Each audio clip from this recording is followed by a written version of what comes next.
Jika namanya masih menggunakan nama device-nya, nama perangkatnya mohon diganti disesuaikan. Serta akan menjaga kamera videonya selalu dalam posisi on agar interaksi kita tetap kondusif. Dan ketiga, peserta memastikan mikrofon senantiasa dalam posisi mute pada saat acara agar tidak terdapat gangguan suara yang mengganggu jalannya acara dan konsentrasi peserta lain. Keempat, peserta diharapkan menggunakan virtual background yang disediakan. Kelima, sesi tanya jawab atau diskusi akan bincang-bincangnya selesai. Pendapat atau pertanyaan juga dapat disampaikan melalui aplikasi Slido. Bapak Ibu bisa klik di link berikut yang sudah kami share, kami bagikan di grup Pusnadbang KMP ya. Nanti moderatornya akan mempersilahkan pada penanya webinar ini atau penanya yang raise hand nanti akan dipersilahkan. Dan terakhir peserta yang mengisi hadiran jadi kan pada pertengahan acara.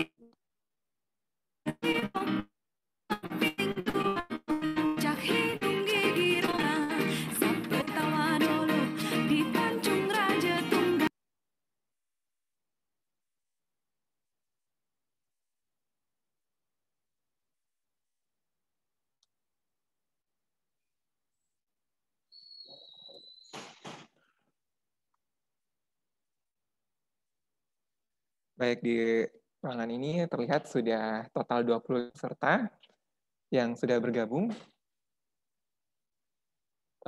Dan tampaknya narasumber kita, Pak Jeffrey dan Pak Taufik juga sudah bersama kita di ruang virtual ini. Saya ingin menyapa dulu. Halo Pak Jeffrey, selamat siang Bapak. Dan selanjutnya Pak Taufik, wah ini seperti lagi di studio siaran ini ya Pak, sedang membawakan breaking news. Pak Taufik, apa kabar Pak? Alhamdulillah sehat. Terima kasih Mas. Baik.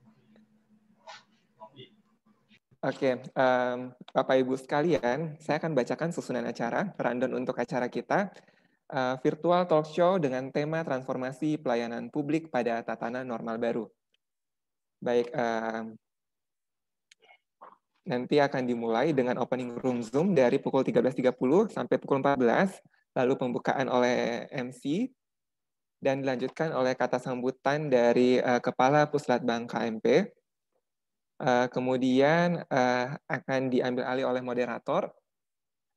Moderator nanti akan memperkenalkan dulu dua narasumber kita dari Kementerian Pan-RB ini.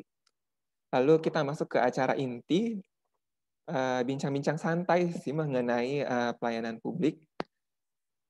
Lalu di pukul 14.45 kita mulai sesi tanya jawabnya selama 10 menit atau nanti kita sesuaikan dengan kondisi.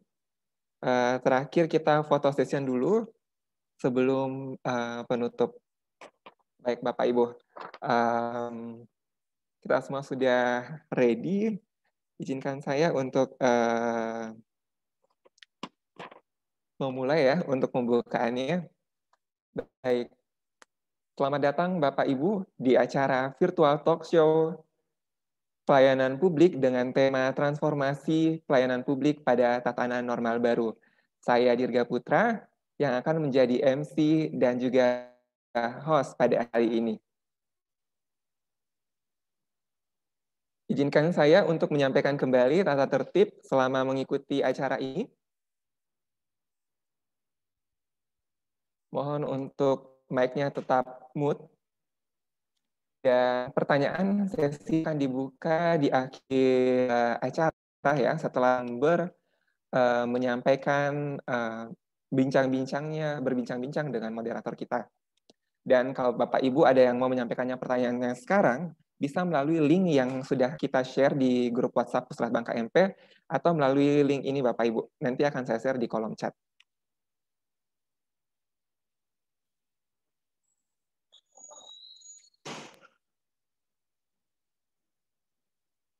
Oke, baik. Untuk efisiensi waktu, kita lanjutkan kepada acara selanjutnya, agenda selanjutnya. Kita dengarkan sambutan dari Bapak Dr. Andi Taufik MSI, Kepala Puslatbang KMP Makassar. Kepada Pak Andi Taufik, dipersilahkan. Baik, terima kasih Mas Dirga ya. Bismillahirrahmanirrahim. Assalamualaikum warahmatullahi wabarakatuh. Waalaikumsalam warahmatullahi wabarakatuh. Selamat siang semuanya, salam sejahtera untuk kita semuanya. Yang saya hormati dan banggakan tentu narasumber kita pada siang hari ini. Terima kasih sudah berkenan untuk meluangkan waktu mengisi kegiatan dalam rangka transformasi ya pelayanan publik pada tatanan normal baru. Kawan-kawan sekalian yang saya hormati, saya kira ini tema yang sangat bagus sekali, dan di sektor publik di mana kita semua menghikmatkan waktu kita ya untuk memberikan pelayanan yang terbaik untuk bangsa dan negara, khususnya kepada pelayanan kepada masyarakat kita, maka tentu saja situasi dan kondisi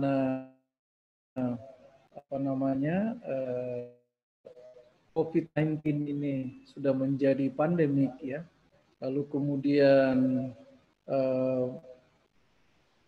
memaksa ya seluruh sentra-sentra pelayanan publik kita itu untuk dapat menyesuaikan termasuk metode kerja dari birokrasi pemerintahan kita ya.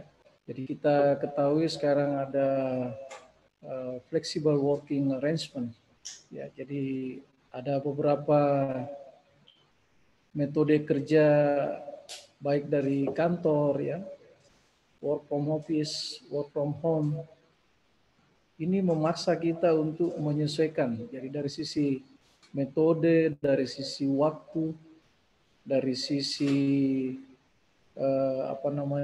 peralatan, tentu ini akan sangat berubah sekali ya di dalam menyikapi ya perkembangan situasi dan kondisi yang ada. Untuk itu saya kira tema ini menjadi sangat relevan sekali dan kita bersyukur mendapatkan narasumber ya dari kawan-kawan dari Kementerian PAN, RB ya, dan juga narasumber lainnya yang memang selama ini terus-menerus ya tanpa henti memikirkan dan mencari solusi-solusi terbaik ya, merumuskan kebijakan untuk kepentingan bagaimana agar supaya birokrasi terus dapat melayani meskipun situasi dan kondisi seperti yang kita ketahui bersama bahwa kita akhirnya menjadi sangat terbatas karena dipaksa dengan situasi pelayanan yang seperti ini. Nah, untuk itulah sekali lagi kami sampaikan terima kasih kepada narasumber kita semuanya dan juga kepada kawan-kawan yang juga berkenan hadir untuk mengisi waktu.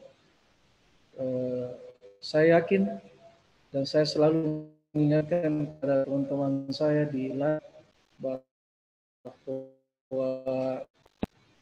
pembelajaran orang dewasa itu meskipun materinya sama, sudah sering kita dengar, ataupun metodenya juga sama misalnya, tetapi kalau dilakukan di waktu yang berbeda, pasti akan menghasilkan pengalaman yang berbeda.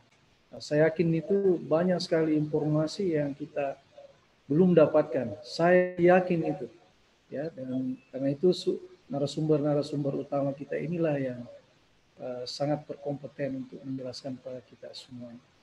Terima kasih dan selamat mengikuti webinar ini. Ya, semoga apa yang kita lakukan ini merupakan niat baik kita, ibadah kita kepada Allah untuk terus-menerus memperbaiki kualitas pelayanan kita kepada publik. Assalamualaikum warahmatullahi wabarakatuh. Waalaikumsalam warahmatullahi wabarakatuh. Terima Assalamualaikum. kasih Pak Andi Taufik. Baik, selanjutnya saya ingin memperkenalkan moderator kita untuk acara talk show kita hari ini. Jadi kenapa kita memilih model talk show? Karena kita mau berbincang-bincang, mengobrol tentang pelayanan publik, tapi dalam situasi yang lebih santai, sehingga bisa lebih mengena ya, kita ngobrolnya lebih bebas aja. Nah, moderator kita yang nanti akan memandu kegiatan ini, saya perkenalkan Bapak Muskamal, peneliti di Pusat Bank KMP. Silakan di-unmute, Pak. Oke. Baik, untuk itu estafet ini saya serahkan ke Pak Muskamal untuk dilanjutkan ya, Pak. Silahkan, Pak, dipandu. Terima kasih banyak, host. Kepala Pusat Bank KMP saya hormati, dalam hal ini adalah Pak Dr. Andi Taufik. Pada kesempatan yang berbahagia ini, seperti yang telah dikemukakan oleh Pak Dr. Andi Taufik, kegiatan kita adalah kegiatan virtual talk show. Topik yang akan kita bicarakan pada kesempatan siang hari, jelang sore hari ini adalah transformasi pelayanan publik pada tatanan normal baru. Dan alhamdulillah di tengah-tengah kita telah hadir dua narasumber dari Kementerian PAN, dan saya akan sebutkan satu persatu. Pertama adalah Bapak Jeffrey Erland Muller. Beliau telah hadir. Beliau adalah Asisten Deputi Koordinasi Pelaksanaan Kebijakan dan Evaluasi Pelayanan Publik Wilayah 1. Selamat siang, Pak. Oke, baik. Kemudian kedua adalah Bapak Taufik Hidayanto Setiawan. Beliau adalah analis kebijakan media sekaligus koordinator koordinasi pelaksanaan kebijakan dan evaluasi pelayanan publik wilayah 1. Selamat siang, Pak. Oke, baik. Jadi insya Allah kedua narasumber kita pada kesempatan siang hari jelang sore ini akan berbincang santai bersama dengan kita, bareng dengan Puslatban KNP, untuk membahas ataukah mungkin berbincang santai dan ringan tentang gimana sih wajah transformasi pelayanan publik ini dalam era tatanan normal baru. Untuk itu, setelah saya membacakan profil dari kedua narasumber kita, alangkah baiknya pada kesempatan siang hari jelang sore ini kita berkhidmat dulu, kita berdoa dulu, mudah-mudahan apa yang kita laksanakan pada kesempatan sore hari ini bernilai ibadah. Berdoa dimulai. Selesai. Mengefisienkan waktu karena waktu yang diberikan kepada kita hanya kurang lebih 1 jam lamanya. Jadi mungkin untuk kesempatan pertama saya persilahkan kepada narasumber pertama kita, Bapak Jeffrey Muller, untuk presentasi. Silahkan, Pak. Baik, terima kasih. Assalamualaikum warahmatullahi wabarakatuh. Om Swastiastu. warahmatullahi wabarakatuh. Om Swastiastu, salam kebajikan, salam sejahtera untuk kita semua. Yang terhormat Pak Andi, apa kabar? Semoga sehat selalu di Makassar, Pak. Dan juga dengan demikian teman-teman untuk yang berada di para peneliti, para pejabat struktural. Semoga sehat selalu, Pak, semuanya. Dan juga Mas Dirga, terima kasih. Mas, mohon izin Pak Andi dan teman-teman, mohon izin saya ingin share sedikit, nanti saya akan berbagi slide saja. Mungkin dari saya akan menyampaikan sedikit tentang kebijakan umum, nanti Pak Taufik akan sedikit lebih teknis sedikit. Nah, mohon izin Mas Dirga, saya mau share sedikit bahan presentasi saya. Baik Pak, saya akan jadikan host.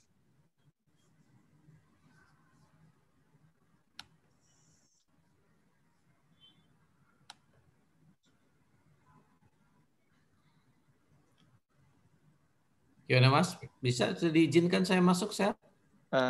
Silakan Pak, sudah bisa dicoba.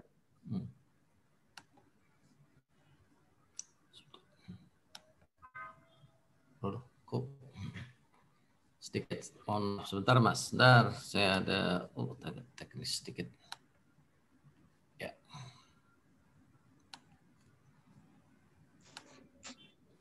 Baik, mungkin ini sedikit saja mengenai tentang bagaimana transformasi pelayanan publik khususnya pada era tatanan kehidupan new normal.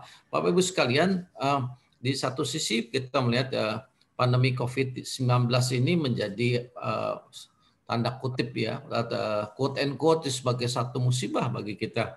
Tetapi namun pada satu sisi juga memaksa kita, tadi sudah disampaikan Pak Andi, memaksa kita juga untuk melakukan berbagai macam perubahan ya dalam situasi-situasi yang contingency plan ini yang merubah tatanan kehidupan baru. Yaitu bagaimana kita sekarang lebih banyak dipaksa kita menggunakan layanan-layanan yang bersifat online. Layanan-layanan yang semula bersifat tatap muka sekarang sudah tidak ada lagi ya. Nah, inilah Bapak sekalian perubahan-perubahan yang kedepannya akan terjadi. Nah, ini Bapak sekalian apa yang disampaikan oleh Presiden dalam situasi seperti ini, di mana masyarakat diminta oleh Presiden dalam arahannya selalu kita harus tetap produktif. Nah, ini terutama karena ini juga mempengaruhi berbagai kehidupan perekonomian, di mana semua sektor perekonomian terkena. Nah, Bapak sekalian, bagaimana dalam situasi ini kita bisa tetap produktif? Nah, ternyata Bapak sekalian, ini tetap harus kita bergeliat, ya, terutama menghidupkan di satu sisi roda perekonomian sempat yang terganggu, gitu. Nah, ini bagaimana sekarang kita para ASN atau birokrat ini tetap menjadi agen-agen pembangunan untuk dalam rangka menggerakkan perekonomian yang ada. Ya. Kemudian yang kedua, Bapak sekalian, juga Presiden memberikan arahan bahwa kita tetap selalu menjaga keamanan dalam menghadapi COVID-19 ini dengan protokol kesehatan yang ketat.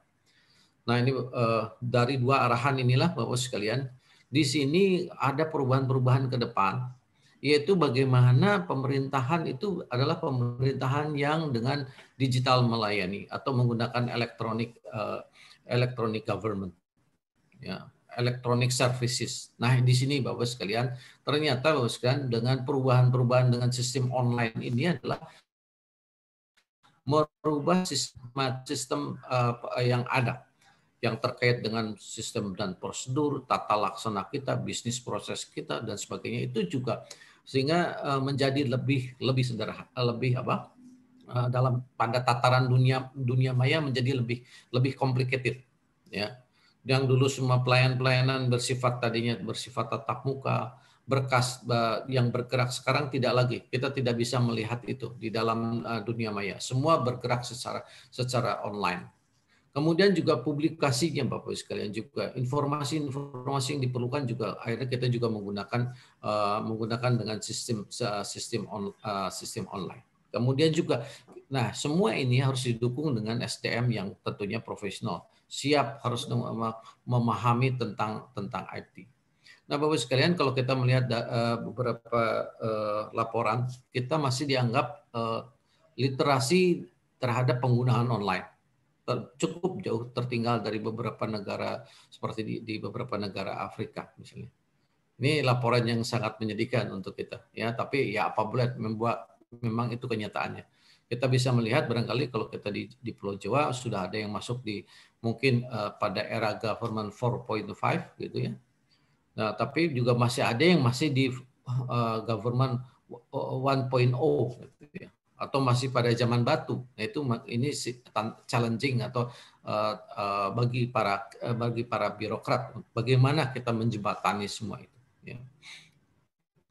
Nah, Bapak sekalian, kami sudah membuat berbagai macam peraturan. Ada surat edaran tahun 58 tahun 2020. Nah, ini dengan undangan tadi sudah Pak Andi sampaikan, yaitu penyesuaian sistem jam kerja, Bapak sekalian. Ya. Flexible working arrangement ini, ya. Nah ini Bapak sekalian, mohon ada beberapa pertimbangan dalam rangka flexible working arrangement ini, yang kadang-kadang WFH ini, work from home, kami masih menemukan diartikan sebagai hari libur. Nah ini Bapak sekalian, tidak, ya seharusnya mungkin ini yang pemahaman yang kurang tepat, gitu ya. Sehingga dianggap ketika ada urusan kantor, Pak ini kami sekarang sedang WFH, gitu ya. Nah ini ya Bapak sekalian. Jadi WFH itu dijadikan alasan untuk pelayanan tidak berjalan. Nah ini Bapak sekalian ya. Nah oleh karena itu perlu beberapa pertimbangan. Jenis-jenis pekerjaan seperti apa yang bisa dilakukan secara working from home, atau teknik-teknik pekerjaan yang lain menggunakan saat seperti saat ini Bapak sekalian ya, dengan berbagai atau aplikasi yang ada. Kemudian juga Bapak sekalian juga harus para ASN yang bekerja di rumah juga harus jelas juga kriterianya Bapak sekalian. Ukuran-ukuran kinerjanya, bagaimana katakanlah pimpinan melakukan pemantauan, pengawasan dan serta disiplinnya Bapak sekalian. Ya, terkait ini nanti kaitan hubungannya dengan masalah remunerasi, tunjangan kinerja dan lain sebagainya. Kemudian juga dukungan infrastruktur di tempat kita masing-masing bekerja. Nah, bagaimana terkait dengan pemahaman atau familiarisasi tentang TIK, kemudian juga jaringan internet dan lain sebagainya. Tentunya Bapak sekalian ini juga perlu melakukan penyesuaian, baik penyesuaian tata cara pelaporan, tata cara pengawasan, kemudian juga cara-cara berkomunikasi. Kalau kita melihat sekarang tidak lagi ada batasan-batasan secara berjenjang.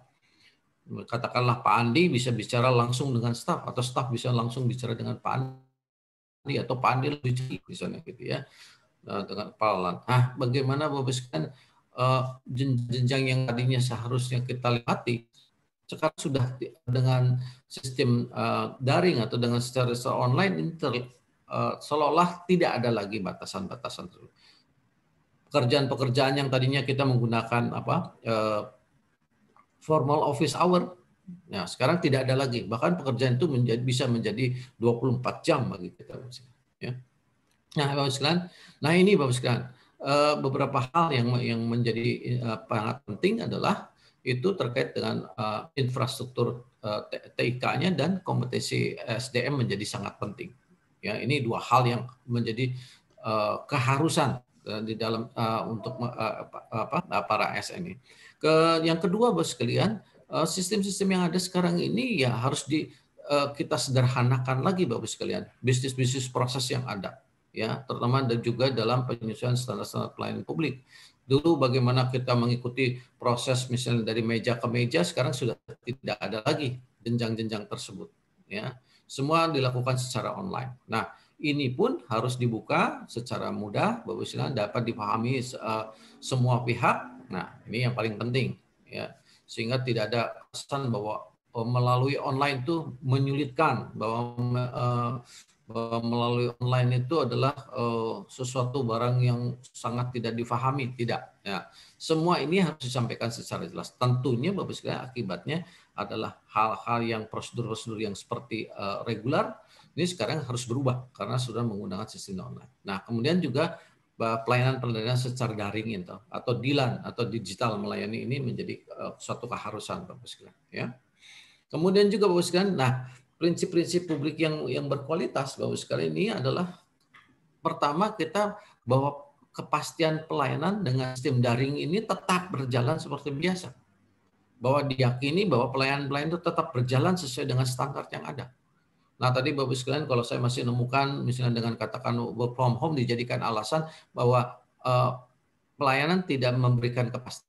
Nah ini ya bahwa pelayanan tetap harus berjalan, standar harus tetap berjalan.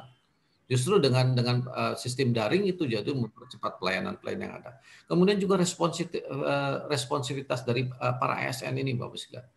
Tidak ada alasan yang mereka yang bekerja di work from home mengatakan sehingga menjadi lambat. Nah ini Bapak sekalian. Nah ini tentu juga harus ditunjang dengan SDM tadi yang profesional. Kemudian juga adalah kejelasan informasi karena sudah melalui sistem online atau daring ini Bapak sekalian harus mudah dan difahami dan serta dilakukan oleh siapapun sebetulnya Bapak sekalian. Ya, ini ya kejelasan informasi pelayanan menjadi sangat penting. Kemudian juga Bapak sekalian, untuk itu Bapak sekalian, kami mendapat pertanyaan ketika sekitar bulan Maret yang lalu Bapak sekalian, ini mendapat kritikan yang cukup tajam dari terutama dari anggota Dewan Terhormat dan beberapa masyarakat yang mengatakan, loh ini pemerintah pada kemana sih, ASN pada kemana begitu ya. Nah kami jawab Bapak sekalian, melalui beberapa survei ya terutama di pemerintah daerah. Nah ternyata kita bisa melihat berbagai macam proses-proses layanan Bapak Ibu sekalian ketika dilakukan lockdown atau pembatasan dengan WFH, WFO. Nah tapi layanan tetap diberikan. Ya kita bisa melihat Bapak sekalian hampir 73,8% itu menggunakan komunikasi itu masih tetap muka dan juga non tatap muka ya. Kemudian juga cukup yang offline masih cukup banyak Bapak sekalian di sekitar 22,3%. Ini di beberapa daerah yang waktu itu sekitar bulan-bulan April Mei itu masih dalam kategori hijau Bapak sekalian. Ya, masih ada beberapa daerah yang bisa seperti itu. Nah, kemudian juga jam layanan Bapak sekalian. Ada yang mengurangi jam layanan ya, hanya membatasi jam layanan sekitar 3 sampai dengan 4 jam, ada yang layanan penuh dan sebagainya, ada juga menggunakan kombinasi berbagai macam jam layanan. Nah, kemudian Bapak sekalian juga cara-cara yang tadi ya, flexible arrangement working ini.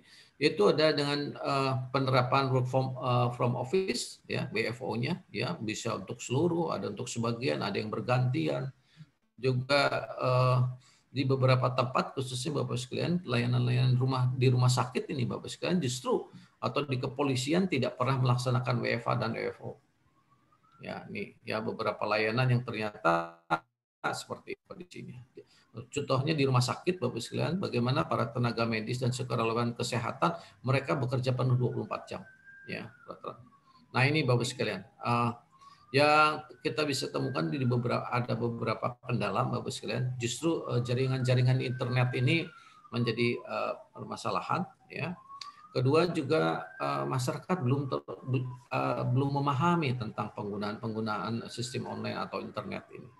Kemudian juga Bapak sekalian, khususnya dari semua ini juga telah dilakukan sosialisasi atau bahwa secara aktif unit-unit pelayanan pemerintah juga ini memberikan bagaimana ketika mereka akan berhubungan atau mendapatkan layanan sudah disosialisasikan tentang protokol terkait dengan protokol keamanan dan protokol kesehatan. Ya, ini.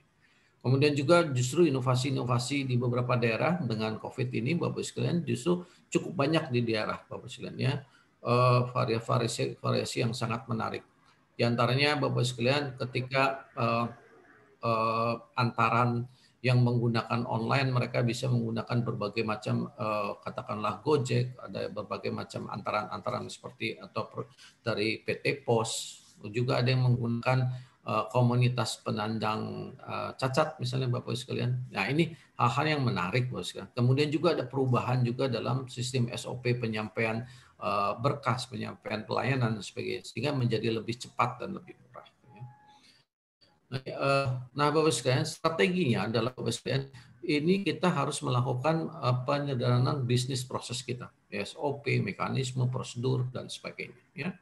Kemudian juga publikasi ini penting. Kita sampaikan kepada masyarakat ini loh tata caranya menggunakan daring atau secara online.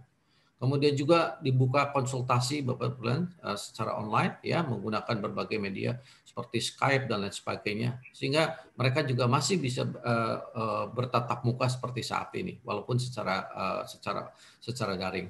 Kemudian juga dipastikan Bapak sekalian kualitas produk kita Bapak sekalian dari kualitas yang dihasilkan itu tetap sama baik secara online maupun offline. Kemudian Bapak sekalian justru ini paling penting adalah selalu terus disampaikan tentang mekanisme dan penggunaan protokol kesehatan. Ya, ini ya mengikuti pesan dengan 3M-nya. Nah, Bapak sekalian itu beberapa hal yang saya kira yang kita bisa saya sampaikan ini untuk menghadapi dalam tatanan new normal. Mungkin saya kira bisa dilanjutkan ke Mas Taufik. Terima kasih. Wassalamualaikum warahmatullahi wabarakatuh. Ya, silakan Pak Taufik. Baik, mungkin untuk share screen. Oh, oke. Dari sana, dari ini ya. Oke. Baik, Bapak Ibu sekalian, Assalamualaikum warahmatullahi wabarakatuh. Selamat siang, salam sejahtera untuk kita semua. Selamat siang Pak Andi Taufik selaku Kepala Puslatbang KIP Makassar. Mohon izin Pak Asdep, Pak Jeffrey untuk menyampaikan atau melanjutkan paparan terkait dua hal. Ini jadi ada dua hal yang terkena dampaknya yaitu adalah survei kepuasan masyarakat dan standar pelayanan. Jadi di era tata new normal ini dua hal inilah yang menjadi rohnya lah untuk perubahan di new normal.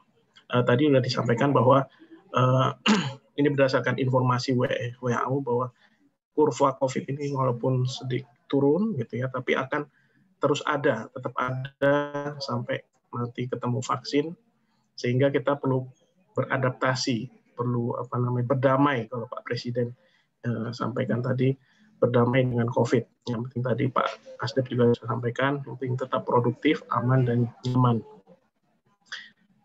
Inilah new normal kita. Next slide, boleh? Ya. Nah, saya masuk langsung ke teknis saja. Kenapa kita harus lakukan survei? Tadi Pak Asdep sudah sampaikan terkait survei yang telah dilakukan ini, bahwa kita perlu mengetahui kondisi unit pelayanan atau kondisi unit kita ini sudah sampai mana kinerjanya. Apakah kita dengan menerapkan ya ada gangguan teknis. Terdengar kan suara saya ya? Mohon maaf, izin. Oke. Nah, ini kenapa kita harus melakukan survei. Yang pertama adalah kita tahu posisi kita, kinerja kita ini before and after, istilahnya pelayanan yang sebelum dan sesudah ada COVID ini bagaimana? Apakah kita bergerak dari offline ke online? Tadi sudah ada hasil surveinya bahwa ternyata mayoritas masih menggunakan tatap muka langsung, dan hanya sedikit, sekitar 20% yang berpindah. Nah, bagi yang berpindah melalui online ini, kita dorong nantinya untuk merubah standar pelayanannya, karena standar pelayanannya tentu berbeda antara offline dengan online. Namun kita juga harus tingkatkan partisipasi masyarakat atau pengguna layanan kita untuk melakukan survei. Semakin banyak yang kita survei, data yang kita terima akan menjadi semakin valid. Next slide.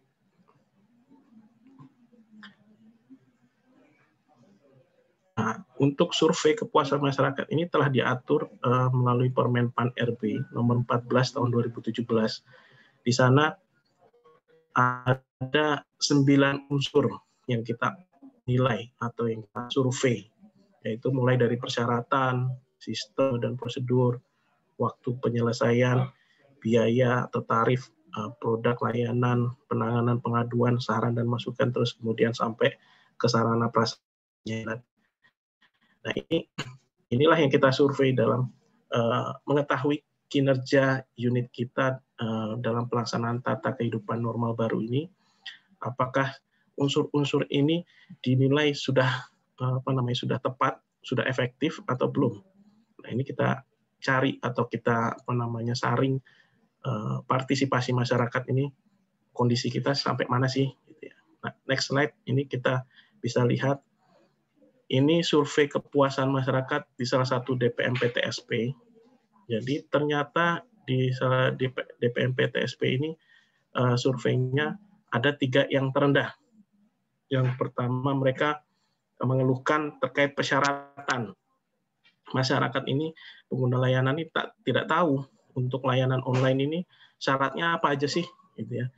Karena ternyata tidak terpublikasikan di websitenya atau di aplikasinya, itu tidak dipublikasikan syarat-syarat yang harus disiapkan oleh pengguna layanan.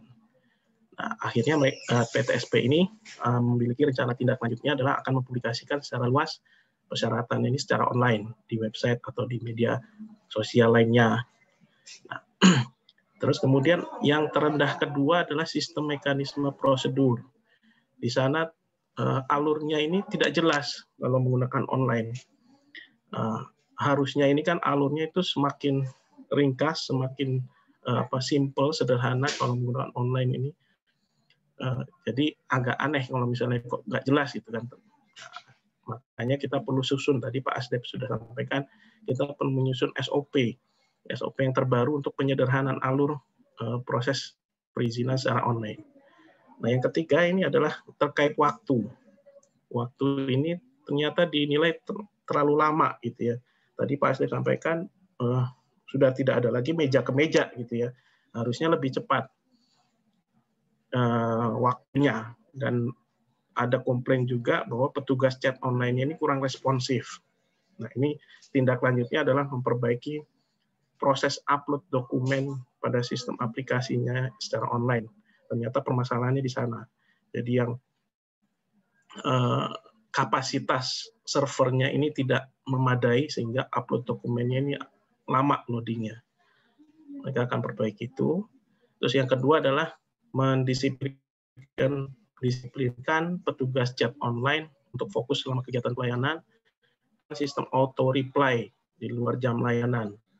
Nah, ini bagi yang sering menggunakan jasa GrabFood gitu ya, atau GoFood kayak saya ini.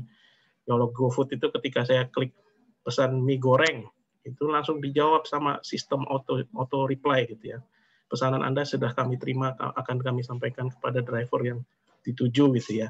Nah, inilah fungsinya ya, auto reply ini memastikan kepastian pelayanan. Tadi yang disampaikan Pak Asdep bahwa petugas ini responsif walaupun itu hanya by system gitu, tapi kita sebagai pengguna layanan ini sudah merasa nyaman, sudah pasti dilayani. Inilah yang harus disediakan untuk aplikasi online. Next, ini hasil surveinya yang di PTSP ini. Jadi mereka menyusun 3 prioritas perbaikan yang akan diperbaiki. Sebenarnya ini dari 9 unsur tadi nilainya tidak jauh beda, tapi mereka memilih prioritas 3 dulu yang bisa dilakukan ini. Ini contohnya yang di sebelah kanan ini, tabel yang sebelah kanan. Ini persyaratannya ini tidak simpel atau banyak gitu ya. Dan mungkin tidak sesuai dengan persyaratan apabila menggunakan online. Jadi dari 9 persyaratan yang sudah dimiliki ini, ternyata persyaratan ini tidak sesuai lagi kalau harus online. Apakah harus mengupload atau mengunggah foto, padahal di sana sudah ada KTP, NPWP yang notabene gambarnya, gitu kan. Ini perlu disesuaikan syarat-syaratnya ini, apakah tepat atau selama dia sesuai dengan peraturan perundang-undangan yang berlaku, itu tidak masalah. Tapi kalau kita bisa sederhanakan dan syaratnya ini tidak beribet, itu lebih baik. Sistem mekanisme prosedurnya. Sistem mekanisme prosedurnya ini tidak ada endingnya gitu ya. Ini seperti siklus jatuhnya. Jadi dari awal sampai akhir ini tidak ada. Dia balik lagi ketika sudah mengajukan layanan, menerima sampai akhirnya menerima layanan, akhirnya dia harus flowchart-nya harus balik lagi. Apakah seperti itu? Ini kan berarti ada sesuatu di sistem mekanisme prosedurnya. Ini harusnya pelayanan itu kan ada start-nya, ada awalannya, dan ada lalu pelayanannya yang dinilai tadi terlalu lama. Ternyata di waktu pelayanannya di sini 21 hari kerja. Ini. Apakah dengan online tetap sama 21 hari kerja? Nah, ini kan perlu disesuaikan. Nah, ini adalah contoh-contoh hasil survei. Kenapa kita melakukan survei? Kita ingin mengetahui existing kondisi unit kita ini ada yang salah atau tidak, atau kita butuh masukan dari masyarakat. Gitu ya. Next slide. Ini untuk refreshing saja atau menyegarkan terkait apa sih Bapaknya ini ngomongin SP, standar pelayanan itu ya. Standar pelayanan itu adalah tolak ukur yang digunakan itu sebagai pedoman penyelenggaraan pelayanan dan juga sebagai acuan penilaian kualitas. Jadi pedoman ini ada janji atau kewajiban kita untuk menyelenggarakan pelayanan yang terbaik. Gitu ya. Berkualitas, jadi sebagai kewajiban kita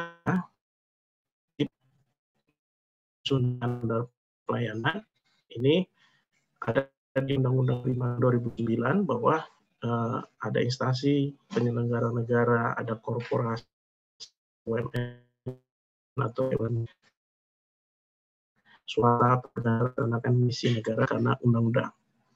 Next, lalu kita juga perlu melibatkan masyarakat. Masyarakat ini kita saring atau kita mintakan pendapatnya terkait SP kita, standar pelayanan kita. Nah, tadi kan koneksi atau hubungan antara survei yang kita lakukan dengan standar pelayanan itu ternyata nyambung gitu ya. Ternyata yang dikomplain atau yang dikeluhkan sama masyarakat itu terkait dengan standar pelayanan yang kita miliki ini ternyata belum pas bagi masyarakat. Karena mungkin dulunya tidak mengikut sertakan ke masyarakat. Ini padahal wajib. Kita perlu ikutkan. Nah, apa saja komponen yang ada dalam standar pelayanan ini? Ada 14 komponen. Yang 6 ini adalah service delivery, yaitu persyaratan, prosedur, jangka waktu penyelesaian, biaya tarif, produk layanan, dan penanganan pengaduan. Inilah yang wajib diketahui oleh masyarakat. Sehingga ini yang wajib dipublikasikan kepada masyarakat. 6 komponen ini. Komponen pemberian pelayanan. Yang 8 ini adalah manufacturing internal kita. Ada dasar hukum, sarana prasarana, kompetensi, sampai ke evaluasi kinerja pelaksana. Ini next slide kita bisa. Nah, siklus penyusunan standar pelayanan adalah seperti ini. Kalau kita sudah memiliki standar pelayanan, berarti kita mulainya adalah startnya di 6 ini. Di poin 6 kita mulai melalui pemantauan dan evaluasi terhadap standar pelayanan yang sudah kita miliki. Tadi berdasarkan hasil survei ternyata sistemnya, alur mekanismenya tidak pas, waktunya terlalu lama, sehingga kita perlu rubah.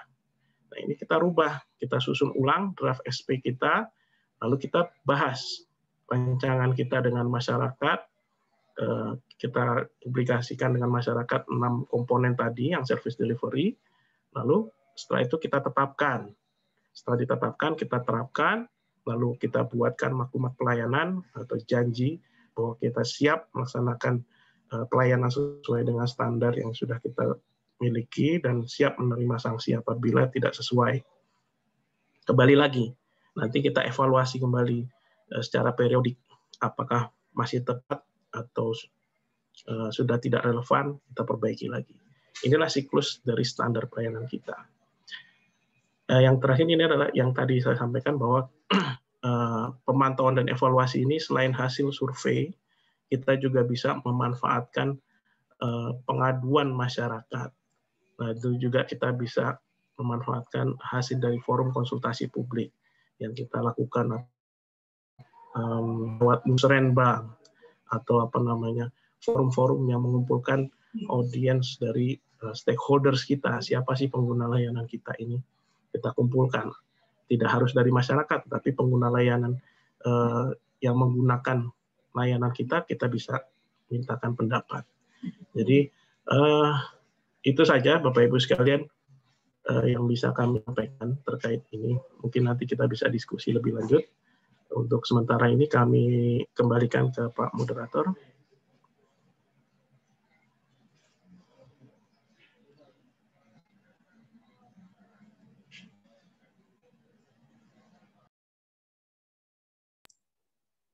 Baik, terima kasih Pak Jeffrey dan Pak Taufik. Banyak hal yang telah disampaikan oleh kedua narasumber kita pada sore hari ini. Dan saya kira apa yang telah disampaikan ini adalah sesuatu hal yang sangat sistematis. Mengapa? Karena diawali dengan data-data yang sangat signifikan, data pengelolaan layanan itu. Ternyata hari ini format layanan itu masih dilaksanakan secara online dan offline. Ini sekitar 75%. Seperti yang dikemukakan oleh Pak Jeffrey. Kemudian telah ditindaklanjuti oleh Pak Taufik dengan tindak lanjut dari berbagai macam persoalan yang kita dapatkan dalam pelayanan online dan offline itu, online dan offline. Kemudian akhirnya sudah ditindaklanjuti permasalahan itu, dan alhamdulillah sekarang ini kita juga sudah istilahnya berangkat terhadap banyaknya persoalan yang termasuk juga di dalamnya adalah syarat dan sistem mekanisme di dalam pelayanan itu sendiri juga yang banyak mewarnai pelayanan. Kira ini sangat menarik sekali apa yang telah dikemukakan oleh kedua narasumber, dan akhirnya memang hari ini tiada kata untuk melakukan perubahan kecuali perubahan itu sendiri. Saya kira ini yang penting untuk kita lakukan, terutama perubahan di dalam bagaimana proses bisnis dan penyederhanaan standar pelayanan itu sendiri. Saya kira itu menarik. Baik, Bapak dan Ibu yang saya hormati, tiba saatnya untuk memperluas wacana kita pada kesempatan sore hari ini, dan saya akan membuka diskusi ya. Dan alhamdulillah dari link yang telah kita buka dari semalam ada beberapa pertanyaan yang telah ditanyakan, dan saya kira saya akan membacakan satu persatu pertanyaan ini, dan mungkin nantinya formatnya adalah kedua narasumber kita beri kesempatan untuk menjawab pertanyaan itu. Baik, saya mulai dari Pak Syakib ya. Pak Syakib, pertanyaannya, apakah semua layanan di dalam organisasi dibuatkan SP atau cuma pelayanan keluar saja yang dibuatkan? Kemudian dari Pak Johan, bagaimana cara menghadirkan zona integritas instansi ditinjau dari perspektif pelayanan publik? Mungkin ada dua pertanyaan dulu yang akan kita ajukan kepada narasumber. Silahkan, apakah Pak Jeffrey duluan yang menjawab pertanyaan ini atau Pak Taufik? Silakan Pak. Baik, terima kasih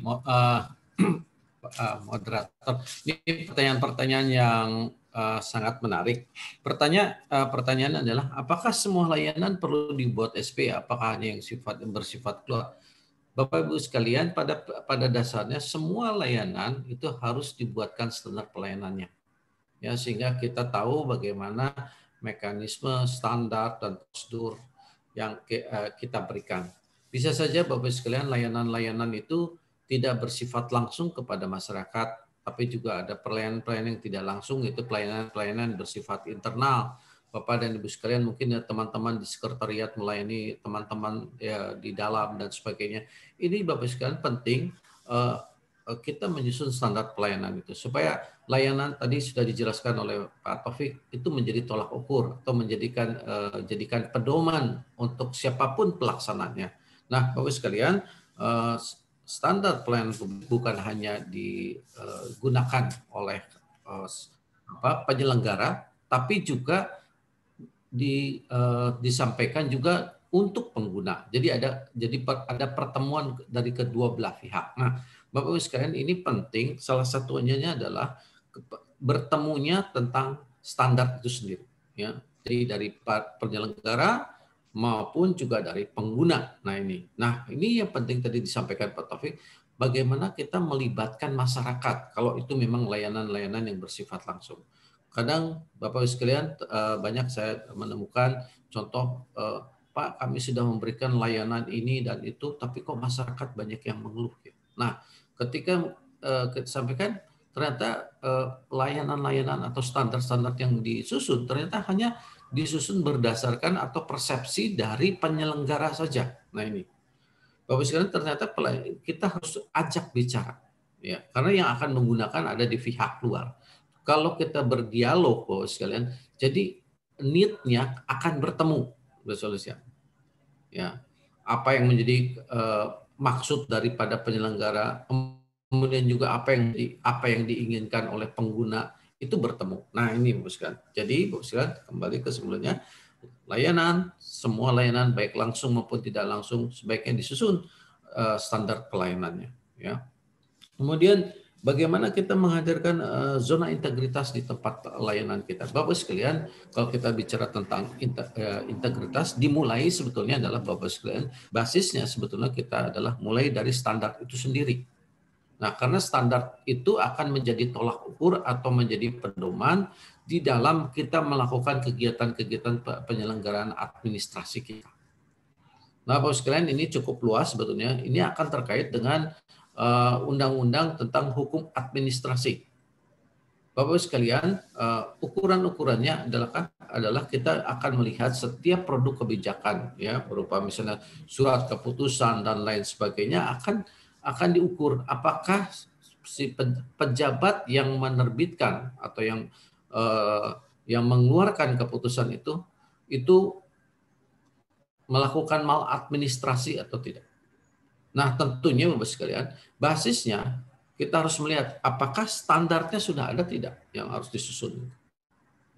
Memenuhi tidak standar apa yang tercantum di dalam standar pelayanan yang sudah ada. Nah, jika semua ada, bisa dilihat Bapak sekalian prosedurnya bagaimana, siapa yang mengambil keputusannya, dimulai dari manakah misalnya penyusunan itu, siapa yang mengambil keputusan dan sebagainya. Nah, Bapak sekalian, di dalam kita bisa melihat jika ada maladministrasi, gitu ya. Nah, ini tentunya Bapak sekalian terkait dengan hukum administrasi. Tetapi Bapak sekalian, jika ada indikasi-indikasi yang memperlihatkan adanya pelanggaran di bidang hukum pidana, tentunya akan berbicaranya tentang terkait dengan hukum pidana. Nah, ini Bapak sekalian ya. Jadi ketika kita bicara tentang SP, kita harus terkait secara jelas. Nah, dengan kejelasan standar, mekanisme dan prosedur terbuka secara jelas, masyarakat bisa melihat pengendali jalannya proses. Nah, disinilah ini yang kita sebut akuntabelnya di situ. Betul. Nah, inilah kita bisa memperlihatkan zona integritasnya.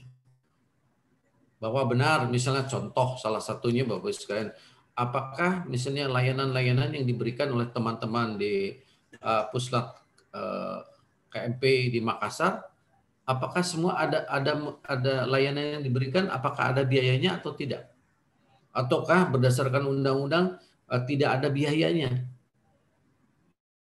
Tapi kemudian pengguna misalnya, wah kok ini tidak ada biaya, tapi kok saya ada biaya-biaya tambahan di luar itu ya? Adakah indikasi korupsi atau dan lain sebagainya? Atau ada indikasi menggunakan penyalahgunaan wewenang dan sebagainya? Nah ini Bapak sekalian, justru kehadiran dengan SP diumumkan secara jelas, mekanismenya secara jelas, prosedurnya secara jelas. Nah inilah Bapak sekalian, ini yang disampaikan kepada masyarakat, inilah dengan keterbukaan itu, ya akuntabilitasnya di situ. Nah, sehingga kita bisa memunculkan zona integritas dari unit atau organisasi kita dan juga dari integritas dari para pegawai itu sendiri. Saya kira itu mungkin Pak Moderator, mungkin Pak Mas Taufik bisa mau tambahkan, silakan. Mungkin terkait sedikit Pak ZI itu bagaimana kita mengupayakan bahwa kita mengupayakan ZI di tempat kita semaksimal mungkin melalui pelayanan publik gitu ya. Pelayanan publik ini sebenarnya ZI itu kan ada 6 area perubahan dan salah satu perubahan ini adalah peningkatan kualitas pelayanan publik. Nah, peningkatan kualitas pelayanan publik tadi Pak Asep juga sudah sampaikan bahwa yang terpenting adalah kejelasan layanan, kemudian budaya pelayanannya itu sendiri, dan juga ada survei partisipasi masyarakatnya. Jadi 3 hal ini yang menjadi poin penting untuk kita membangun ZI di tempat kita, di unit kita, lakukan 3 hal ini. Gitu ya. Mungkin itu dulu Pak. Terima kasih Pak. Baik. Saudara moderator, bagaimana? Apa saya harus menjawab juga pertanyaan-pertanyaan yang muncul di sini, Pak? Mungkin kita random aja dulu, Pak, karena mungkin ada pertanyaan yang sama. Ya, seperti yang anonim ini, itu urutannya apakah juga dipertanyakan? Itu saya kira sudah dijawab tadi. Urutan SP itu saya kira ada di pertanyaan SP tadi. Kita mungkin mengarah ke anonim yang pertama di atas, itu yang layar, tentang SDM yang belum gaptek memadai, ya, yang dalam artian masih gaptek, terutama di dalam pelayanan publik. Gimana kira-kira Pak? Baik. Ini menarik. Menarik Pak. Nah, Bapak sekalian, justru tadi di penjelasan saya dan Pak Taufik sudah cukup jelas sebetulnya bagaimana kita mempersiapkan justru dengan SDM yang responsif, SDM yang profesional. Bapak sekalian, di dalam SP juga sudah ditetapkan di situ adalah salah satu terkait dengan sumber daya manusianya. Itu terkait dengan kompetensinya. Nah, kalau kita bicara kompetensi, mungkin teman-teman di LAN ini sudah lebih paham dari kami, Pak. Bagaimana para ASN dipersiapkan sejak awal ketika mulai masuk sebagai pegawai, ya Pak. Mulai dari yang namanya istilahnya kalau dulu prajabatan sampai dengan diklat PIM dan sebagainya. Nah, Bapak sekalian juga dipersiapkan juga adalah dengan kegiatan diklat-diklat yang lain, termasuk juga adalah kemampuan profesional dia, misalnya terkait dengan masalah TIK dan sebagainya. Nah, ini Bapak sekalian tantangan bagi kita. Saya paham Bapak sekalian di beberapa daerah, terutama mungkin pada generasi-generasi di baby boomer atau yang sebelumnya barangkali ini masih agak gaptek Pak, penggunaan TIK ini. Ya, mungkin kalau sudah generasi Z dan Y seperti sekarang, saya kira mereka sudah paham betul dengan penggunaan TIK. Ya, nah ini Bapak sekalian, saya setuju Bapak sekalian, mungkin salah satu solusinya adalah mau tidak mau mereka harus mengikuti pendidikan dan pelatihan. Nah, sesuai dengan bidangnya apa. Nah, saya kira Bapak sekalian untuk familiarisasi terhadap TIK ini juga harus dibuka. Nah, ada contoh yang menarik Bapak sekalian menjadi pertanyaan-pertanyaan adalah ketika kami bertemu dengan teman-teman dari dari pemerhati penggunaan TIK seperti contoh di Selandia Baru Bapak sekalian. Ada pertanyaan hampir yang serupa yang pertanyaan ini Pak muncul ya. Jawaban yang menarik adalah ketika kita nah Bapak Ibu sekalian sekarang sudah berkembang dengan aplikasi Gojek Bapak sekalian. Apakah masyarakat ada yang mengajari cara menggunakan aplikasi Gojek? Ini tantangannya Bapak sekalian. Ternyata tidak ada Bapak sekalian. Nah ternyata Bapak dan Ibu sekalian sudah fasih atau bahkan masyarakat ketika itu sudah aplikasi Gojek sudah di-download di dalam smartphone Bapak dan Ibu sekalian bisa diikuti dengan mudah. Nah ini artinya kemudahan-kemudahan atau familiarisasi di dalam penggunaan fitur-fitur itu menjadi sesuatu hal yang menjadi satu keharusan. Mereka menjadi self learning gitu Pak. Ya, menjadi self learning untuk masuk di dalam suatu aplikasi yang baru. Nah, mudah atau tidak? Nah, Bapak sekalian, pengalaman saya ketika melihat layanan-layanan secara dilan ini, Pak, di dalam electronic government dan electronic services di beberapa negara Eropa, Azerbaijan dan Georgia, Bapak sekalian, ternyata Bapak sekalian ini layanannya begitu cepat. Paling lama layanan-layanan yang paling itu atau kita sebut dengan long services itu hanya 12 menit. Middle services itu sekitar 5 sampai 7 menit dan quick services itu tidak lebih dari 2 menit. Nah, Bapak sekalian kita bisa bayangkan dengan pelayanan-pelayanan di kita yang tadi kalau Mas Taufik itu memberikan contoh yang cukup menarik, ada layanan yang 21 hari. Bahkan di tempat tertentu Bapak sekalian yang tidak jelas layanannya, harinya tidak pernah tahu selesai kapan. Hanya petugas dan Tuhanlah yang tahu itu kapan selesainya begitu Pak. Atau contoh-contoh di bidang pertanahan misalnya Bapak sekalian, yang kadang-kadang bertahun-tahun untuk menyelesaikan itu. Kadang-kadang kita tidak mengerti di salahnya di mana gitu ya. Tidak tahu harus berbicara kemana. Nah ini Bapak sekalian, justru dengan kejelasan melalui standar pelayanan itu harus ada. Nah ini akan memudahkan, ini penting Bapak sekalian juga sebagai kendali Bapak sekalian untuk menjamin bahwa pelayanan-pelayanan kita itu bermutu ya. Nah, ini ada pengendali mutu. Nah, pengendali mutu adalah sepanjang SP kita terpenuhi. Nah, ini Bapak sekalian terkait dengan misalnya di dalam SP kalau kita pelajari Bapak sekalian ada salah satunya adalah pengawasan pelaksana itu. Siapa yang mengawasi? Itu adalah atasannya masing-masing memastikan bahwa semua prosedur, mekanisme itu berjalan dengan baik dan benar. Kemudian ada pertanyaan yang menarik, apakah harus disusun secara teratur? Iya, justru dengan keteraturan Bapak Ibu sekalian itu menjadi pola berpikirnya menjadi tepat dan benar. Ya, pola pikir yang baik dan benar tentu juga urutan pemikirannya juga menjadi benar. Sebab kalau kita mengacak-ngacak nanti pola pikirnya menjadi tidak benar, nanti Bapak Ibu sekalian. Ya, nih. Nah ini yang Bapak sekalian yang dimunculkan disampaikan kepada masyarakat sebetulnya hanya 6 tadi yang dalam slide-nya Pak Taufik yaitu di service delivery saja ya itu. Tetapi Bapak sekalian untuk menunjang service delivery itu ada manufacturing-nya di belakang kita. Apa itu? Adalah para penyelenggara harus siap dengan itu. Karena harus ditunjang dengan berbagai sarana prasarana dasar hukum, kemudian juga kompetensi pegawai dan lain sebagainya. Ini yang menyebabkan yang service delivery itu berjalan dengan baik. Bagaimana kita mengatakan bahwa misalnya waktunya hanya 5 menit gitu. Sementara prosedurnya Bapak sekalian atau mekanismenya berbelit-belit gitu. Atau syaratnya Bapak sekalian yang untuk satu permohonan itu begitu banyak. Contoh Bapak sekalian kami temukan waktu itu mengurus IMB ya misalnya di DKI Jakarta. Ternyata ada 26 syarat Bapak sudah bayangkan. 26 syarat yang begitu banyak. Nah, kita tanyakan ada satu syarat yang cukup aneh, yaitu tanah dalam keadaan tidak sengketa. Nah, tanah ini ternyata kita tanyakan di mana Pak mengurus ini? Oh, ini urusannya ada di kantor pertanahan.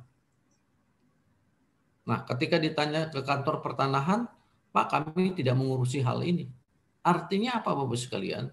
Ini adalah membuat persyaratan yang untuk masyarakat menjadi frustasi gitu. Loh, ini gimana sih? Kami mau izin baik-baik untuk mendirikan bangunan, tapi ada hal-hal seperti itu yang kami tidak bisa penuhi, yang adanya di organisasi lain di luar instansi penyelenggara. Nah, ini Bapak sekalian, ya. Nah, ini seperti itu. Kemudian juga Bapak ini Pak, saya kira itu Pak Moderator, terima kasih. Yang saya jawab, saya bisa tambahkan. Ya. Pak. Terima kasih Pak Jeffrey. Ya. Mungkin ada yang ingin ditambahkan oleh Pak Taufik. Mungkin saya menjawab pertanyaan yang lain aja. Ini ada Pak, terkait silakan, Pak. Survei kepuasan masyarakat ini apakah boleh survei kepuasan masyarakat ini dengan format yang berbeda. Jadi pakem yang sudah kita miliki memang berdasarkan Permenpan 14 tahun 2017. Kenapa kita mendorong untuk menggunakan Permenpan 14/17 ini? Di sana kita sudah tergambar, tadi ada 9 unsur. Kita ingin mengetahui secara detail. Jadi tujuan dari survei itu kan kita ingin mendapatkan feedback gitu ya. Feedback dari masyarakat, juga masukan-masukan. Nah, dalam 14 tahun 2017 ini ada 9 unsur yang kita survei. Dan di sana unsur ini sudah mengakomodir seluruh dari kinerja unit penyelenggara itu sendiri. Sehingga kita pengen tahu detailnya, kita masih lemahnya itu di mana sih. Gitu kan. Jadi banyak survei, kalau survei-survei yang lain itu banyak, ada bahkan yang 3 button color gitu kan, dan ada survei yang lain. Tetapi survei itu tidak memberikan suatu feedback ke instansi atau unit ini, mana sih yang masih kurang. Nah, inilah kelebihan dari Permenpan 14 tahun 2017 ini, kita bisa mengetahui unsur mana sih yang masih lemah gitu ya. Dari 9 unsur tadi, dari persyaratan, alur, waktu, terus kemudian sampai sarana prasarananya. Nah, sarana prasarana kalau di zaman online seperti ini bukan sarana prasarana di ruang area pelayanan lagi yang ditanyakan. Nah, pertanyaannya kita bisa rubah, modifikasi di sana. Sarana prasarannya sudah terkait dengan aplikasinya atau websitenya. Apakah websitenya user friendly atau segala macam. Nah, 9 unsur ini yang tidak berubah, tapi modifikasi pertanyaan di masing-masing unsur ini kita bisa tambahkan gitu ya. Kalau misalnya ada pertanyaan yang ingin ditambahkan dari per unsur tadi. Tetapi secara besar 9 unsur inilah yang ingin kita tangkap kondisinya ini, mana yang masih lemah, mana yang perlu diperbaiki, dan yang terpenting adalah tindak lanjutnya, tindak lanjut perbaikan. Itulah tujuan survei gitu ya. Survei kita ingin dapat feedback, tapi tidak ada tindak lanjutnya, itu nothing gitu ya. Nah, makanya kita perlu lakukan ada rencana tindak lanjut perbaikannya ke depan, itu apa yang kita lakukan. Nah, mungkin itu survei. Jadi kita memang dorong untuk menggunakan Permenpan 14 tahun 2017. Ya. Satu lagi, ini mungkin pertanyaan saya lihat di chatbox ya, mohon izin mungkin saya bisa jawab juga, ini terkait dari Ibu Nirwati Yapardi ya. Di sini ditanyakan seperti apa tahapan dari penetapan SP setelah evaluasi dilakukan. Apakah berhentinya di SKP dan perbaikan layanan atau bisa kembali pelaksanaan forum publik. Mungkin bisa saya share di sini. Ini supaya lebih jelas itu ya tadi. Nah, ini yang saya sampaikan tadi bahwa kita itu siklus, ini namanya penyusunan standar pelayanan itu merupakan siklus. Jadi kita berulang gitu ya. Dari awal. Misalnya kalau kita dari awal ini sudah punya, belum punya, kita buat dulu susunan draftnya.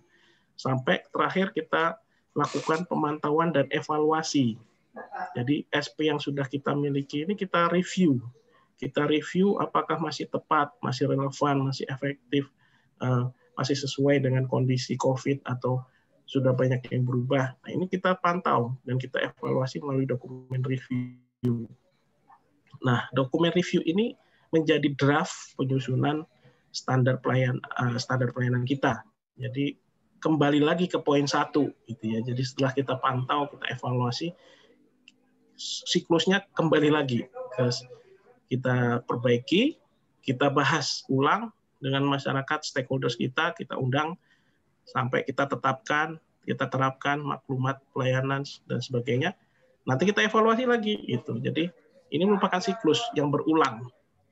Jadi standar pelayanan ini ibaratnya dinamis gitu ya. Bergeraknya dinamis, menyesuaikan dengan kondisi pelayanan yang terjadi saat itu juga. Sehingga kita harus review secara periodik, minimal itu ya setahun sekali, itu minimal sekali. Mungkin itu terkait 2 pertanyaan yang bisa kami sampaikan. Saya kembalikan ke Pak Moderator. Baik, terima kasih Pak Taufik. Jadi mungkin karena kita masih ada waktu, saya akan buka sesi khusus ya, sesi pertanyaan langsung. Mungkin ada teman-teman yang ingin mengajukan pertanyaan, saya persilahkan. Silakan raise hand. Pak Kamal, Mimi. Oke. Dari mana Ibu? Mimi. Silakan, Bu Mimi, silakan. Oke, makasih ya. Narasumber yang terhormat, saya sedikit pertanyaan Pak, ini terkait dengan standar pelayanan ya. Kan aturannya ketika membuat SP seperti disampaikan, kita harus melibatkan stakeholders. Nah, sekarang ini mungkin karena kita lebih banyak melakukan administrasi dan persyaratan yang diharuskan, terkadang membuat SP itu tidak melibatkan masyarakat. Nah, seperti apa kalau SP itu tidak melibatkan masyarakat? Dan apakah itu bisa dilakukan bersamaan dengan forum konsultasi publik? Artinya ketika melakukan forum konsultasi publik itu bisa dilakukan bersamaan dengan ketika penyusunan standar pelayanan. Yang kedua, sekarang kan masa pandemi ya, itu mungkin ada standar pelayanan yang tadi disampaikan kita akan menggunakan sistem yang sifatnya lebih online. Tetapi ada juga standar pelayanan yang sifatnya kita masih buka klasikal. Nah, apakah memungkinkan standar pelayanan yang sama ya? Artinya misalnya pelayanan, anggaplah KTP gitu ya, pelayanan pembuatan KTP, itu kita membuat standar pelayanan ada 2 terkait dengan pelayanan KTP, satu yang sifatnya online dan satu yang sifatnya klasikal atau tatap muka. Karena kan masa pandemi ini kita mudah-mudahan sudah berakhir sih, tapi kalau di Puslatbang sendiri memang ada hal-hal yang mungkin pelayanan kita itu masih dibutuhkan yang sifatnya klasikal atau tatap muka langsung ya. Seperti itu. Jadi apakah satu standar, satu jenis layanan itu boleh 2 standar yang dibuat seperti itu. Mungkin itu saja. Baik, terima kasih Bu Mimi. Jadi saya buka satu lagi ya, singkat, padat dan jelas. Kita dibatasi oleh waktu. Kan? Pada Bapak dan Ibu. Ya, Pak Kamal. Oke, silakan Pak Ahmad. Baik, terima kasih Pak Moderator. Ingin sharing dengan pemateri. Yang ingin saya perdalam ini Pak, kaitannya dengan standar pelayanan yang sudah dijelaskan tadi dengan Ibu Mimi, bahwa ketika sebuah standar pelayanan kita ingin bakukan, itu harus melalui proses konsultasi publik. Di sini definisi publik di sini adalah masyarakat. Jika dalam level pemerintah daerah, misalnya organisasi yang sifatnya internal yang supporting, misalnya kalau BKD itu masyarakatnya adalah PNS. Yang ingin saya tanyakan adalah definisi dari penyusunan standar pelayanan yang sifatnya internal itu seperti apa? Karena kalau persepsi ombudsman itu SP yang disarankan ya, disaran bahwa yang dibuat itu adalah sifatnya eksternal organisasi. Yang pertama karena syaratnya bersentuhan dengan Masyarakat di sini adalah masyarakat betul adalah publik, jika itu adalah lembaga yang berhubungan dengan masyarakat, karena sekali lagi ada satu tahapan yang harus mewajibkan sebuah SPP ditetapkan, itu harus dikonsultasi publik, kan di situ disepakati bersama-sama, kemudian dibuat sebuah kesepakatan, nota kesepahaman yang kemudian dibawa ke dalam sebuah pedoman standar pelayanan. Itu mungkin Pak Kamal, apakah sebuah standar pelayanan yang sifatnya internal seperti pelayanan gaji dan sebagainya kita buatkan standar pelayanan. Definisi dari Ombudsman itu tidak sampai ke situ, tapi dia hanya sarankan, dia sarankan itu bahwa penekanan dari SP itu sendiri yang sifatnya keluar. Terima kasih Pak Kamal, Pak Moderator dan narasumber. Terima kasih.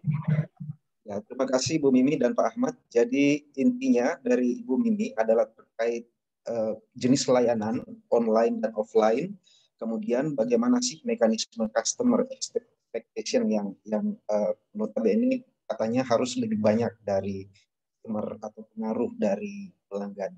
Ini mungkin yang akan dijawab langsung oleh kedua narasumber. Silakan Pak.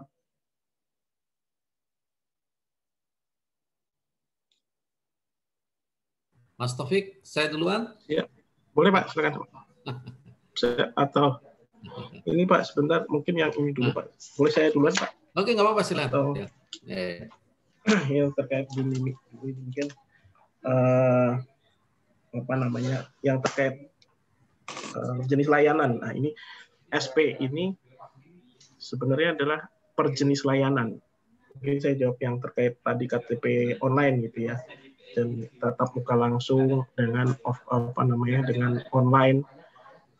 Ini apakah dibuatkan dengan dua SP?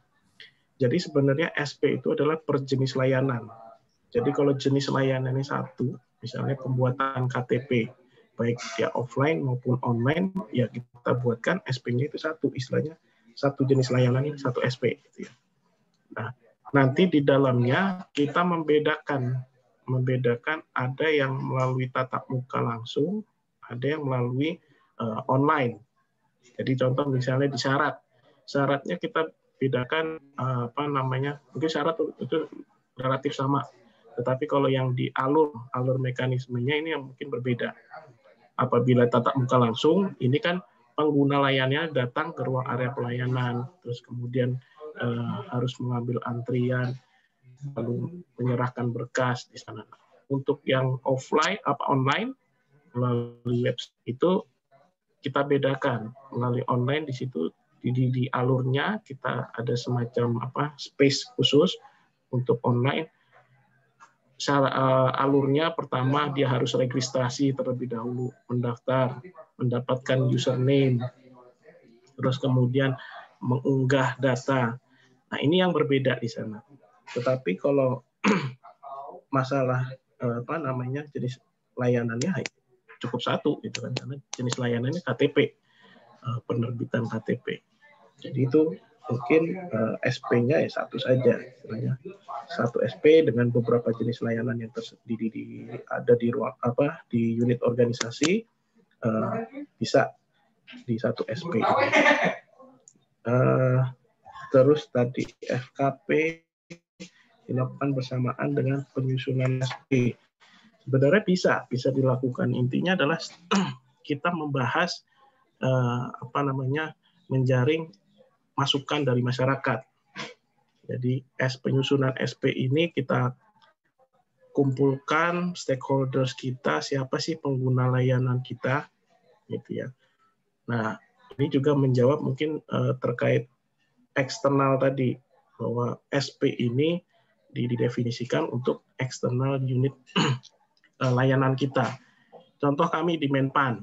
Menpan ini stakeholders kita adalah PNS atau istilahnya Pemda, provinsi, kabupaten kota, dan juga kementerian lembaga. Kita tidak bersentuhan langsung dengan masyarakat, tetapi kita tetap menyusun SP, tetap membuat SP karena kita ada layanan yang wajib kita penuhi kepada pihak eksternal dari Kemenpan RB, dari Deputi Yanlik. Contohnya kita buatkan SP permohonan narasumber yang seperti saat ini Bapak Ibu mohon kami dari Kemenpan RB dari Bu Tianik untuk menjadi narasumber, ini ada SP-nya.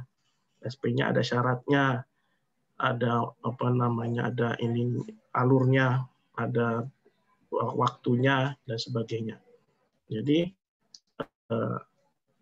kita mendefinisikan di sini adalah eksternal dari unit organisasi kita. Ketika kita dibutuhkan, kita ada layanan yang dibutuhkan oleh eksternal, kita perlu buat semacam SP. Mungkin nanti Pak Jeffrey bisa menambahkan terkait ini, Pak. Silakan, Pak.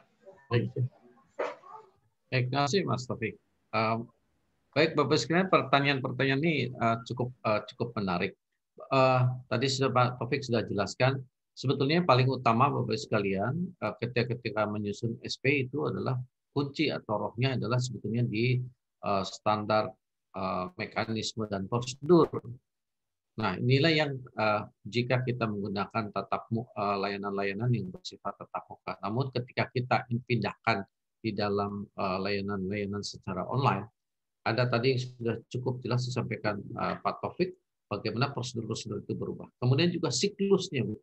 Nah, siklus-siklus ini tentunya ketika suatu SP sudah ditetapkan, ini bersifat dinamis. Nah, perlu kita lakukan review atau kita lakukan monitoring dan evaluasi untuk apa? Supaya kita bisa melihat apakah misalkan SP yang kita jalankan ini sudah fit tidak dengan sistem yang layanan yang kita berikan.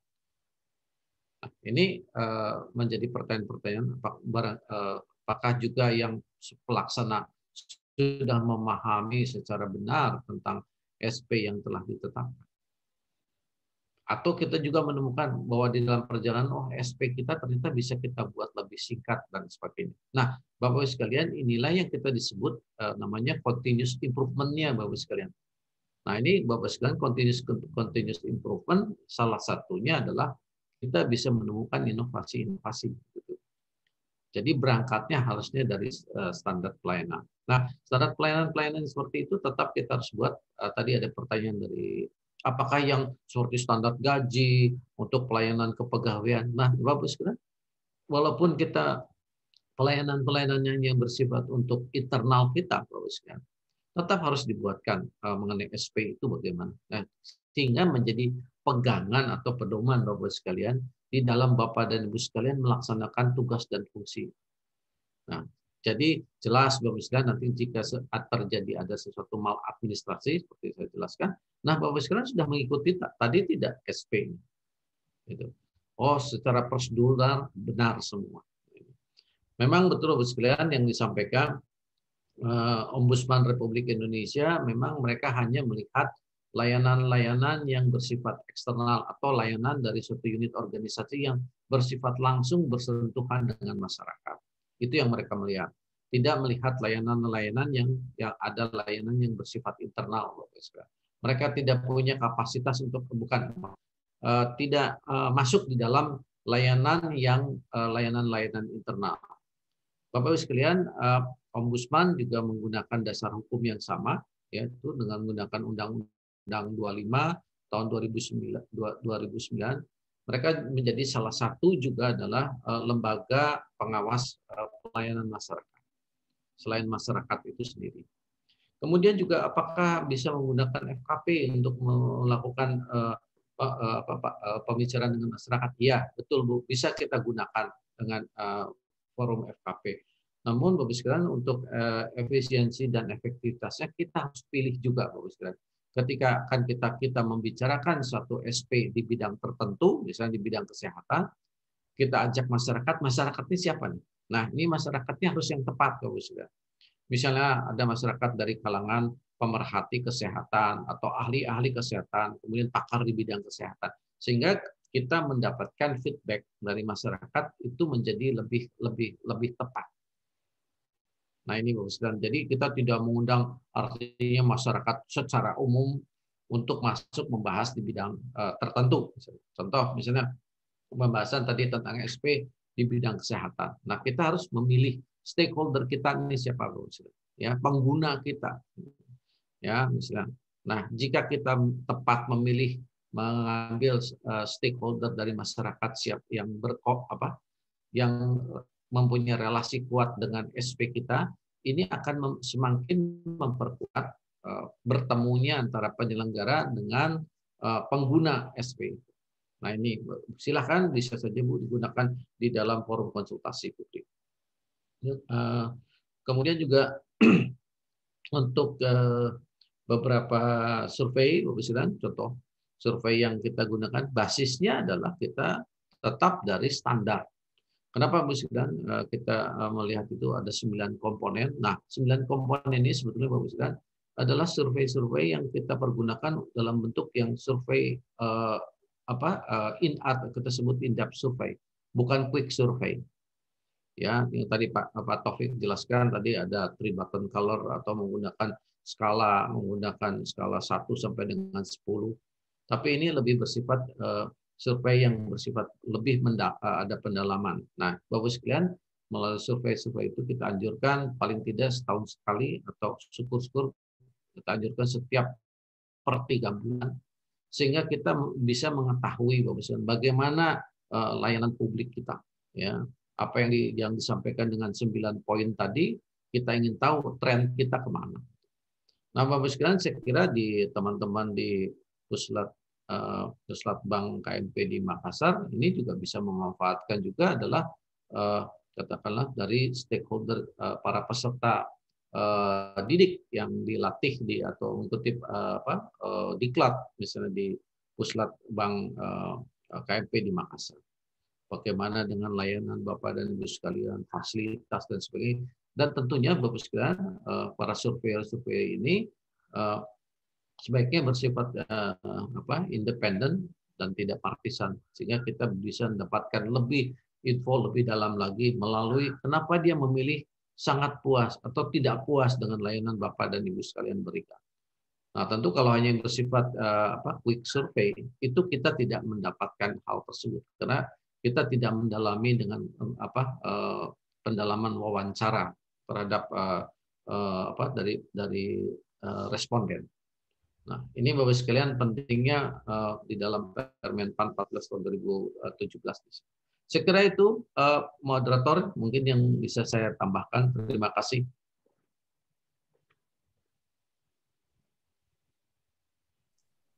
Baik, terima kasih Pak Jepri dan Pak Taufik. Saya kira sesi diskusi kita sudah close dan mungkin hari ini karena kita juga dibatasi waktu, mungkin sebagai bahan renungan untuk kita semua atau bahan kontemplasi apa yang telah disampaikan oleh kedua narasumber kita pada hari ini, bahwa transformasi pelayanan publik pada tatanan new normal memang dengan adanya edaran Permenpan Kementerian Pendayagunaan Aparatur itu mutlak untuk diterapkan dengan adanya strategi-strategi baku yang ditawarkan tadi. Ada 5 strategi dan diawali dengan proses bisnis, akhirnya kemudian dengan pelaksanaan protokol kesehatan, dan kemudian keberadaan dari aturan terkait dengan protokol kesehatan itu adalah mutlak adanya untuk kita selalu terapkan di dalam kehidupan sehari-hari.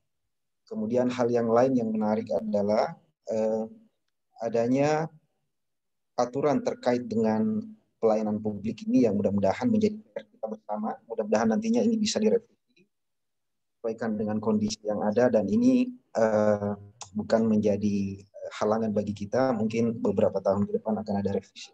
Kita tunggu. Saya kira ucapan terima kasih kepada kedua narasumber kita pada kesempatan sore hari ini telah bersama kita. Mudah-mudahan beliau ini tak bosan-bosannya nantinya bisa berkunjung dan bersua dengan kita semua yang ada di Puslatbang KMP LAN Makassar, LAN RI yang bertempat di Makassar. Dan alhamdulillah pada kesempatan hari ini partisipan kita ini berjumlah 35 orang, Pak Taufik dan Pak Muller. Pak ini ya. Dan alhamdulillah hari ini juga mudah-mudahan nantinya ini bukan menjadi akhir dari pertemuan kita bisa tindak lanjuti dalam pertemuan berikutnya.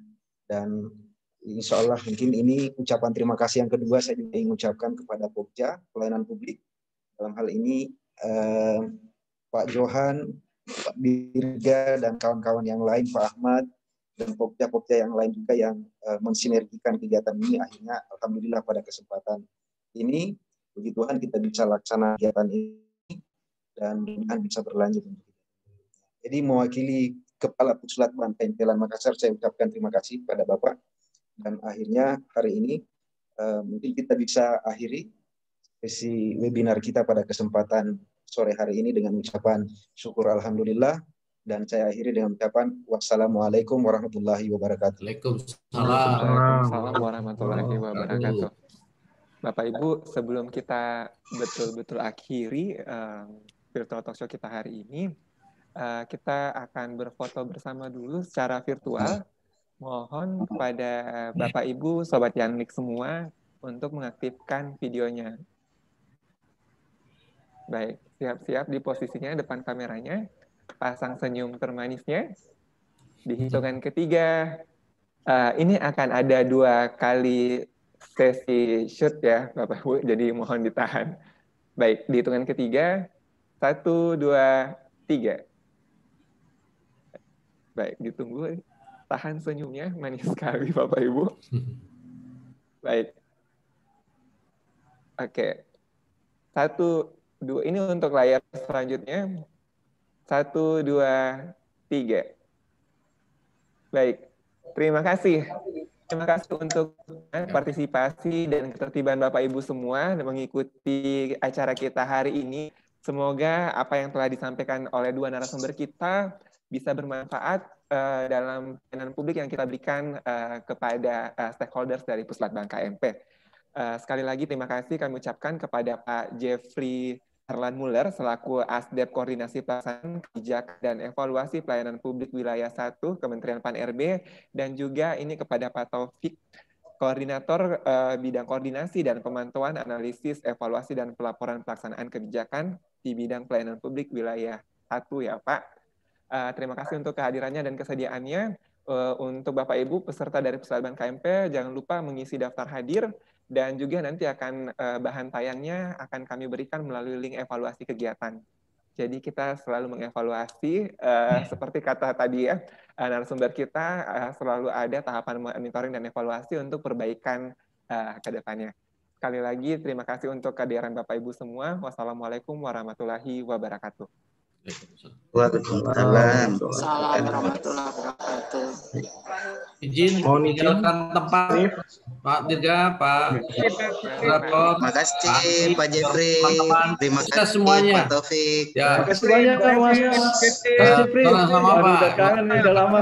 Ya, baik. Jakarta ini. Baik, contoh Makassarnya jangan lupa Pak. Siap. Ya.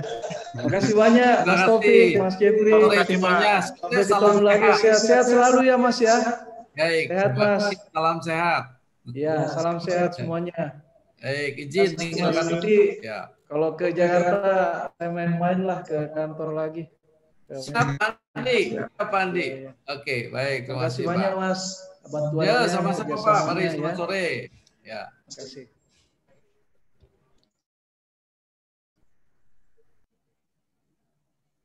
Terima kasih Pak Kamal. Terima kasih Pak Kamal. Pak Kamal, makasih Pak. Keren. Mantap Pak.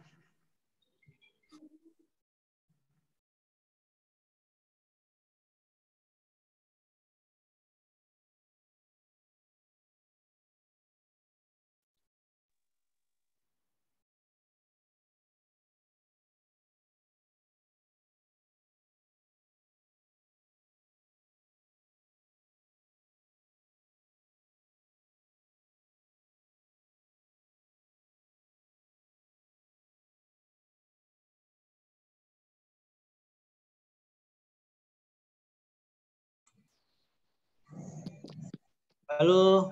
Esther, stop recording-nya.